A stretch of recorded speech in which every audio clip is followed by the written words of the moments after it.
Hello. Okay, this week, heard about something that I had not heard about before.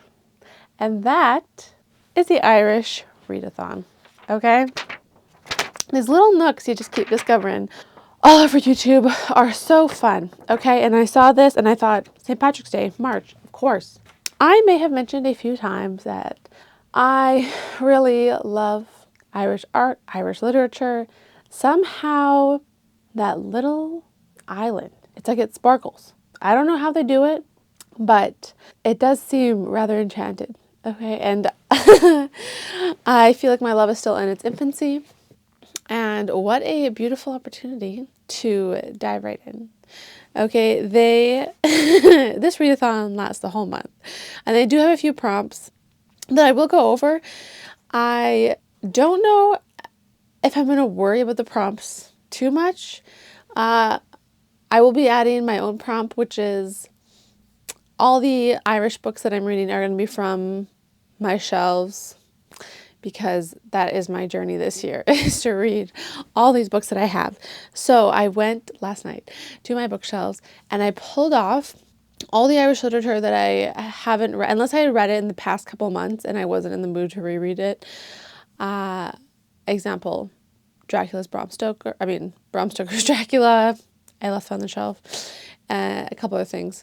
But I have a pile beside me right here on the couch. And a lot of this is from, I took one Irish literature course in university, and that's where a lot of these are from. And a lot of them are books that I don't remember, that I don't know if they're good. And so this is kind of risky, because there are a lot of Irish authors that I know that I deeply love, but I will say my love for Irish things is ignited because a few of my favorite people are Irish. And every once in a while, I feel like I discover another gem.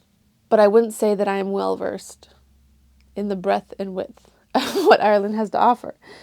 So here we are, from my shelves, examining what else Ireland has got going on besides some of my faves.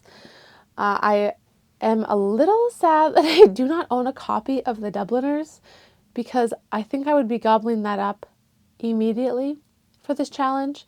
And it's something that I've been wanting, but I, want to find a beautiful copy.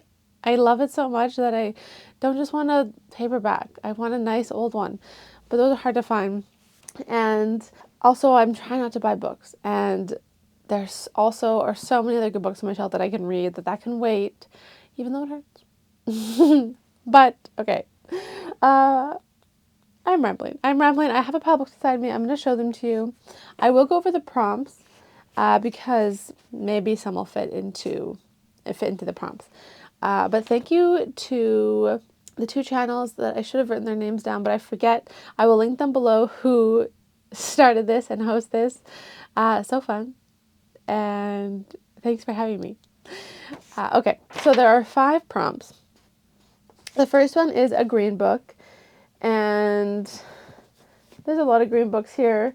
I have No Country for Young Men by Julia O'Fallon. This one's pretty green. Love in Summer by William Trevor. Those are the greenest ones I have. I will say, from the stack I have beside me, I did not take off any C.S. Lewis books, because I have a lot. And it just felt like a lot to take them off. So, but he is very much in this category, and I have been reading him every month for the past few months, so I'm sure I'll be reading more C.S. Lewis in this category. I'm actually currently reading An Experiment in Criticism by him, and I might crack open his next volume of letters. We'll see. I have this other project that I'm working on. I think I titled my video I made A Refiner's Fire. And I'm going through my library and picking out some books that just feel like a mystery to me. A lot of books I know are good, and then I just want to get to them. Some books I don't remember.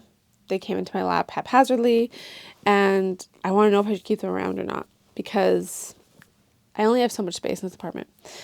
And a lot of these Irish books are ones that are mysteries to me. So it'll be fun to also go through and maybe get rid of some, or maybe find some gems. Okay, the next category is one that has a like folkloric or mythological element. Now, because I do not know much about any of these books, I honestly can't tell you if any of these are, but I imagine some might. There's many C.S. Lewis ones I could read. The Great Divorce I haven't read in a long time. Maybe that'll come up. I actually also still need to read The Last Battle from C.S. Lewis because I did not finish the whole Narnia series over Christmas. I saved the last one. I think it's the best one, and I just wanted to really give it its moment. So maybe I'll read that. Okay, the third category, Irish person of color or a queer author. And I don't know what any of these authors look like, or I don't know anything about their preferences. And I'm honestly not going to look it up because, I mean, one, I'm just going to read what I have. Two, a good book is a good book on its own, you know?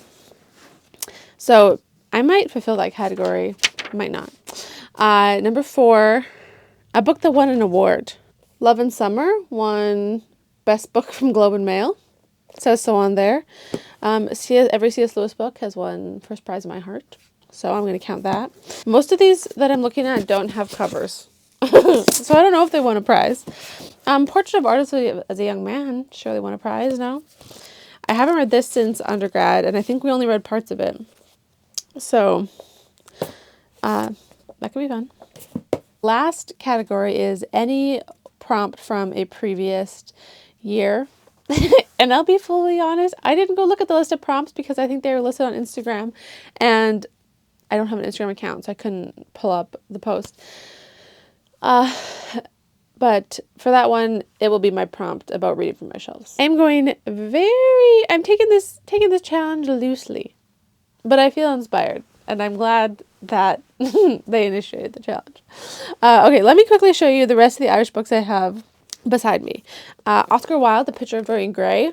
Can always reread this one. This is a great guy. Might read that again.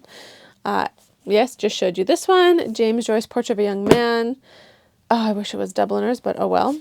That They May Face the Rising Sun by John McGahern. I also have The Dead School by Patrick McCabe. I have Iris Murdoch, A Fairly Honorable Defeat. Edna O'Brien, House of Splendid Isolation. John Banville, The Sea. And John Banville, Eclipse. That is my little Irish tour of books that I haven't read or want to read besides C.S. Lewis. I don't know how many I'll read. She said if you read 1 or if you read 15, it counts. And I'm for sure going to read 1. But I am very looking forward to this. I love a goal and vision and structure. I do not love a rigid set list because I'm not going to be in the mood and then I'm not going to want to read it. So I'm leaving the categories very open for myself. And if I fill them in throughout the year or throughout the month, excellent. But I'm not going to tie myself down because then I will get angry. It's been really nice to just pick up the exact book I want to read when I want to read it. So these mystery books will be a bit of a challenge because I don't know if I want to read them. And sometimes contemporary novels are boring, but sometimes they're good. So we'll see. Can you tell I'm jazzed? Can you tell I'm jazzed for this? All right, let me know if you're reading any Irish books this month, if you are participating in this Irish readathon. If you have any sick recs, especially from the ones that I showed here, because I know nothing about them. So if there's one that speaks to you, I would love to know so I kind of know where to start. But I will check in at the end of the month and I will show you all the Irish books I read. Woohoo! Okay, see you soon. Bye.